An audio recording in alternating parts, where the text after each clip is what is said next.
मंडळी 3 कोटींची रोकड आणि 100 बोकड निवडणूक जिंकण्यासाठी इतका खर्च करावा लागतो असं जर एखाद्या पत्रकाराने म्हटलं असतं तर कदाचित लोकांनी संशय घेतला असता.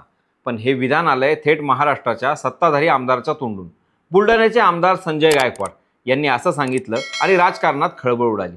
म्हणूनच हा फक्त खर्चाचा हिशोब नाही तर लोकशाहीवरचं एक मोठं प्रश्नचिन्ह आहे. महाराष्ट्राच्या राजकारणात पैसा, प्रलोभन आणि सत्ता यांचा खेळ किती खोलवर गेला आहे याचं ज्वलंत उदाहरण म्हणजे हे विधान. आता संजय गायकवाडांनी विधान केलं, त्यांनी सारवासारवही केली, पण जेव्हा सत्ताधारी नेतेच अशी वक्तव्य करतात तेव्हा ते फक्त त्यांच्या पुरतं मर्यादित राहत नाही तर संपूर्ण सत्ताधाऱ्यांवरती ताशेरे ओढले जातात.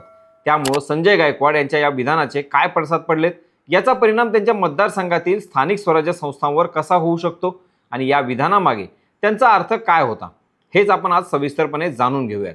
नमस्कार, मी स्वप्नील आणि आपण पाहतात त्याचं काय महाराष्ट्र. तर मंडळी, आज आपण ज्या मुद्द्यावर बोलत आहोत तो फक्त एका आमदाराचा वादग्रस्त संवाद नाही तर आपल्या संपूर्ण लोकशाहीला हादरा देणारा विषय आहे. कारण निवडणूक म्हणजे जनतेचा विश्वास, पण जर ती 3 कोटी रुपयात किंवा 100 बोकडांमध्ये विकत मिळत असेल तर मग लोकशाहीचा पाया नेमका कुठं आहे असा प्रश्न पडणं साहजिक आहे. बुलढाण्याचे आमदार एकनाथ शिंदे गटाचे आहेत संजय गायकवाड हे नेहमीच वादग्रस्त वक्तव्यांसाठी ओळखले जातात. काही महिन्यांपूर्वीच ते चर्चेत आले होते कारण त्यांनी विधान भवनाच्या कॅन्टीनमध्ये एका कर्मचाऱ्याला मारहाण केली होती. त्यावेळी उपमुख्यमंत्री एकनाथ शिंदे यांनी स्वतः त्यांना फटकारलं होतं. पण या सर्व घटनांनंतरही त्यांचा वादाशी संबंध संपला नाही. उलट ते पुन्हा एकदा अशा वक्तव्यामुळे चर्चेच्या केंद्रस्थानी आले आहेत. स्थानिक स्वराज्य संस्थांच्या निवडणुकांविषयी बोलताना गायकवाड म्हणाले की आता निवडणुका अत्यंत खर्चिक झाल्या आहेत. उमेदवाराला फक्त जनसंपर्क, प्रचार, पोस्टर, झेंडे यावर खर्च करावा लागत नाही तर कार्यकर्त्यांना टिकवून ठेवण्यासाठी, मतदारसंघात भेटवस्तू देण्यासाठीही प्रचंड पैसा खर्च होतो. इतकंच नव्हे तर काही ठिकाणी उमेदवारांना 3 कोटी रुपये खर्च करावे लागतात आणि कधीकधी तर 100 बोकड देखील द्यावे लागतात. अशी परिस्थिती आहे. हे विधान ऐकताच राजकीय वर्तुळात खळबळ उडाली. विरोधकांनी लगेच या संधीचा फायदा घेतला आणि गायकवाड यांच्यावर टीकेचा भडीमार केला. काँग्रेसचे नेते विजय वडेट्टीवार म्हणाले, खोक्यांची आणि बोक्यांची सवय लागली, आता तोंडातून दुसरं काय येणार. शिवसेना, ठाकरे गट आणि राष्ट्रवादी काँग्रेसचे काही नेत्यांनीही त्यांना निवडणूक प्रक्रियेची खिल्ली उडवल्याचा आरोप केला. पण संजय गायकवाड यांनी माघार घेणं पसंत केलं नाही. त्यांनी उलट प्रत्युत्तर दिलं की माझ्या पक्षाबद्दल नाही तर तुमच्या पक्षाबद्दल मी बोलत होतो. म्हणजेच त्यांनी सत्ताधारी आणि विरोधक दोघांनाही यात खेचलं. त्यांनी सरळ आरोप केला की काँग्रेस, राष्ट्रवादी आणि शिवसेना, ठाकरे गट यांच्या उमेदवारांनी निवडणुकांमध्ये कोट्यवधी रुपयांचा खेळ केला आहे. अगदी जयश्री शेळके यांनी एका निवडणुकीत 70 कोटी रुपये खर्च केल्याचा आरोपही त्यांनी नाव न घेता केला. म्हणजेच आता हा वाद केवळ गायकवाड विरुद्ध विरोधक इतकाच राहिला नाही तर सत्ताधारी आणि विरोधकांमधलं थेट आरोप प्रत्यारोपांचं रणांगण बनलं आहे. त्यामुळे एक मोठा मुद्दा पुन्हा चर्चेत आला, तो म्हणजे धनशक्तीचं राजकारण. निवडणूक आयोगानं प्रत्येक उमेदवारासाठी खर्चाची मर्यादा ही निश्चित केलेली आहे, पण प्रत्यक्षात या मर्यादा कागदावरच राहतात. कारण निवडणूक आली की काळ्या पैशांचा ओघ सुरू होतो. मतदारांना प्रलोभनं दिली जातात, कधीकधी थेट रक्कम वाटली जाते. गायकवाड यांच्या विधानानं या सत्याचा उलगडा झाला आहे असं म्हणायला काहीच हरकत नाही. पण या विधानामुळं आणखी एक गंभीर प्रश्न समोर येतो, तो म्हणजे जर पैशाच्या जोरावर मतं मिळत असतील तर सामान्य माणूस, सामान्य कार्यकर्ता राजकारणात येऊन निवडणूक लढवणार कसा. 3 कोटी रुपये किंवा 100 बोकड उभे करणं तर सोडाच, एवढ्या खर्चाचं स्वप्नही अनेकांना पडणार नाही.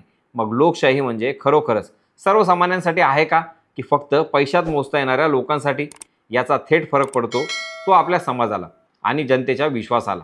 मतं म्हणजे लोकांची इच्छा, पण जर मतं पैशात विकली जात असतील तर नंतर जनतेच्या हितासाठी काम कोण करणार.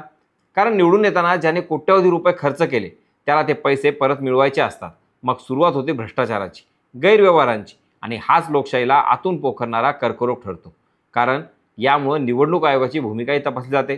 निवडणूक निष्पक्ष व्हावी यासाठी आयोगाकडे मोठमोठ्या जबाबदाऱ्या आहेत. पण प्रत्यक्षात आयोग काळ्या पैशाचा प्रवाह रोखू शकतो का की आयोगही फक्त औपचारिकता नोंदी करून थांबतो. गायकवाड यांच्या विधानानं हा प्रश्न पुन्हा एकदा समोर आला आहे. या सगळ्या वादात एकनाथ शिंदे गटासाठी मात्र डोकेदुखी वाढली आहे. कारण त्यांच्या आमदारांनीच हे विधान केल्यामुळं महायुतीवर थेट बोट ठेवलं गेलंय. विरोधकांनी हीच वेळ साधून शिंदे भाजप सरकारवर निशाणा साधला.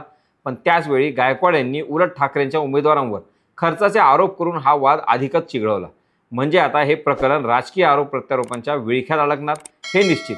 पण खरा प्रश्न हा आहे की अशा पद्धतीने आपल्या लोकशाहीचा पाया ढासवतोय का. मतदान म्हणजे जनतेचा हक्क, पण तो जर पैशात विकला जात असेल तर मग ही निवडणूक लोकांची न राहता पैशांची होते. लोकशाही जपायची असेल तर मतदारांना जागरूक व्हावं लागेल. कारण कोणीही 100 बोकड दिले म्हणून किंवा थोडे पैसे दिले म्हणून आपण आपलं मत विकलं तर त्याचा परिणाम पुढील 5 वर्ष आपल्याला भोगावा लागतो. तर आता प्रश्न असा उभा राहतो की संजय गायकवाड यांनी जे सांगितलं ते फक्त तोंडाचे बोल होते का की त्यांनी प्रत्यक्षात आपल्यासमोर लोकशाहीतील काळं सत्य उघड केलं? ही फक्त एका आमदाराची चूक आहे का की संपूर्ण राजकीय व्यवस्थेत रुजलेली सवय? आता विरोधकांनी हा मुद्दा उचलला खरा, पण सत्ताधारी विरोधक या दोघांनाही काही क्षणासाठी बाजूला ठेवलं आणि संजय गायकवाड यांच्या बोलण्याचा रोग बघितला तर तो सर्वसमावेशकच होता. राजकारणात कोणीच धुतल्या तांदळासारखे पारदर्शक नाहीत, त्यामुळे त्यांचा बोलण्याचा रोग हा वैयक्तिक नसून सर्वसमावेशक होता. साधारणतः निवडणुकांमध्ये अशी परिस्थिती असते असं त्यांचं म्हणणं होतं.